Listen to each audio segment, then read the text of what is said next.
Hello, Sagittarius, and welcome to your reading. This is for Sagittarius, Sun, Moon, or Rising. If you guys are dealing with the Sagittarius and you're watching, then cross-watcher, this message might make more sense to you. Also, these are timeless readings, so let's jump on in because your first card already came out with 8 of Pentacles. Okay. Ooh, we got a couple cards. Queen of Swords. Tread lightly with someone around a conversation. Strength.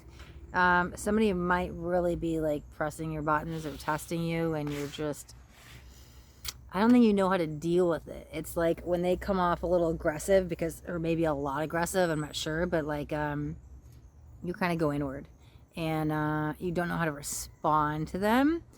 There's a lot of things you want to say in your head, and you probably map out like when they're not around, but, you kind of like freeze, right? Like people have this like fight or flight energy, but sometimes they forget that there's also this freeze moment. This person like gets the better of you where you're like bite your tongue. I don't know if you're like that with everybody though, Sagittarius, but definitely this one individual, it's wearing on you. Like being around this person, it's draining. And I think it's also wearing on you in the mind that you're literally overthinking this a little bit. Yeah, there's the 10 of Pentacles. Can be disrupting your home life. Not like they're there. I mean, they can be, but like in that sacred energy when you're not around them, you might be thinking about them a lot. Or like what they said, like you might be letting it get to you. Like literally you could be just like letting them rent space in your head for free. However, the 8 of Pentacles, gosh, has this been going on a long time? Let's see. Let's get some more cards here, Sagittarius. Could also be somebody you're dealing with at work. I mean, 8 of Pentacles is a big career work card.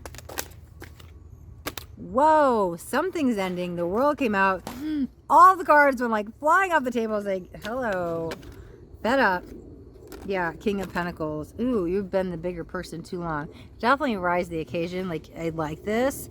It feels a little bit like celebratory because you didn't let them get under your skin. But what's ending? Let me get these cards. Wow, 8 of Wands. Good communication with 3 of Cups and the 6 of Pentacles. Okay. What happened, Sagittarius? The only thing I would say is like you learned some boundary or you learned how to communicate healthily, because you go from like abrupt conversations that somebody must be shushing you or like putting you down or silencing you, and you end up being this mute person. And so I don't know if that's how it is with this one person, but this other conversation over here, and that may be a whole transitional thing, or maybe that is the King of Pentacles. He put his foot down, he set a boundary, and he's like, no more. You're not going to talk to me like this anymore. You're not going to treat me like this. Like, I deserve this. Like, whatever it is. The King of Pentacles is strong with the boundary, because here it is. Communication is so much better. Like, completely healthy. It actually feels very soothing in the throat chakra. Like, check out those colors. But there's the balanced energy. There's a lot of equal give and take. And so it might literally have involved you setting a boundary with this individual. But Sagittarius, let's keep going. There's meditation. God, meditation card comes out, and I'm like, meditation brings answers. Like I literally have another card, another deck that says that. And that's what it felt like. And then the Magician's right next to it. So I want to say with that, it's like a patience energy, right? Like the answer might come to you in a dream. It could be meditation, but that's what it kind of feels like. Like that's where the answer lies. In a dream, in a meditation, like quieting the mind, spending some time alone. Instead of letting things replay over in your head, that thought, the second I kind of silence the mind, I get a clear head. And then it's like the answers I was looking for I already had, right? Because you do. You already have the answers within. Hanged Man. God, does everybody have this card? I start backwards and I go through Pisces, so I'm only on the 4th one. Now, I don't think... Actually, Pisces might have had this card. Like every reading, the Hanged Man has come out. So, like lately in the last couple readings in the Capricorn and Aquarius, I've been like, "Are you guys dealing with the Pisces?" Which very much could be true, especially in Capricorn's reading. However, this could be it for you. At least how I'm going to channel it. This could be an energy that's going on in the collective. Like we could all be tapping into this. Ooh, very interesting. These are timeless reads, but this let me see. 7 of Pentacles, 3 of Wands. Oh, there's the Lovers. Of course that wants to come out. Yeah, I'm gonna keep that as the collective energy. Hangman is coming out, trying to get you unstuck. breaking old patterns, trying to help you evolve, okay? And I think what it wants to do, it comes out in different ways. So sometimes, like, take my hand, I'm going to give you the easy route, and, like, here it is, like, lay things out in front of you. But sometimes the universe doesn't always deliver that way. And sometimes the universe is like, you got to go over here, and then over here, and then back here, and then back there, to get to where you're going. So the universe can be funny like that. However, it's a journey here with the Hanged Man. It's so interesting because I actually feel that neither are right or wrong for you. They both just kind of are in that neutrality set point, which is fine. But the universe has got some wisdom here for you to learn. And it's breaking patterns. And it's breaking, I think it's really all going to be about boundaries. And communication, that's coming out like really strong.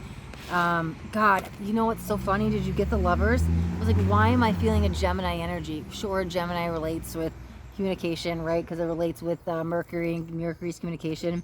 But then there's the Lovers here. You literally could be dealing with a Gemini, or you have some in your chart. It doesn't have to be. But I think communication is the biggest issue in whatever's going on here, right? Like, why do we have this blocks with this individual? We're not communicating the same language. Like, I mean, literally, you probably are. But, like, you're the way you guys speak is completely separate. So when you're speaking, like, goes in one ear and out the other, and they're not getting it, and you can't get through to them for whatever reason. They could be a little stubborn. However, it's the biggest issue in this relationship dynamic is communication. Let's get some more cards here, because I think that's there's the Empress. Yeah, that's really about your self-love and putting yourself first, but that's probably what's going to help break the pattern, right? Oh, that's what's going on, your Sagittarius. So this is what it's all about, bringing it back to you, your self-love, right? Boundaries is a huge form of self-love, and finding that within yourself, right, is going to set it, literally, the second you find that for yourself and put yourself first, then I realize you can create the boundary, which then changes the relationship dynamic, which then smoother waters, right? You're in these rough terminal energies of waters, and then it's like smooth seas over here. But I think that's how you get unstuck and break the pattern, is developing your self-love practices, right? And realizing you need the boundary, and you're doing it for you. I actually think the Lovers here is all about your self-love and not another individual. Now, this other individual you're dealing with, that could be them if it's romance, but if it's not, if it's a boss, a coworker, a parent, like a roommate or a friend or somebody else that's got you a little bit troubled and worried, right, in the mind we were talking about earlier, then I think the Lovers is really saying you bring it back to you, right? I always talk about this in all my readings and on the channel. Like, what do they tell you on an airplane? Put your mask on first before the child. And I think you're understanding you, and that self-love is putting your energetic mask on first, right? So that self-love for you, what does it mean? For you, it's going to be setting a boundary. That's going to be part of your self-love. And that's going to change the dynamic forever between this individual, which I think it's needed for both parties involved, but you need it. And I really want to focus on you. When that boundary is set, it's like clear communication, okay? So, Sagittarius, I think this is a good place to wrap up your reading. So if you got anything out of this video, do me a favor and hit that thumbs up button this way. I know you got something that resonated. If you guys haven't already subscribed to my channel, make sure you hit that subscribe button. There's a bell too. You want the bell and turn on all notifications. Why? Because I do daily, oops, boop, boop, boop, boop, delete. I didn't say that, sorry. I used to do daily videos. I just stopped, I'm sorry. Because I have just the spiel. I've done it for like a year and a half, so. Because I do videos, and I don't want you guys to miss out on any of these upcoming messages. That next message just might be the message that you need to hear today. All right, my loves. Thanks so much for watching. Till next time, be blessed.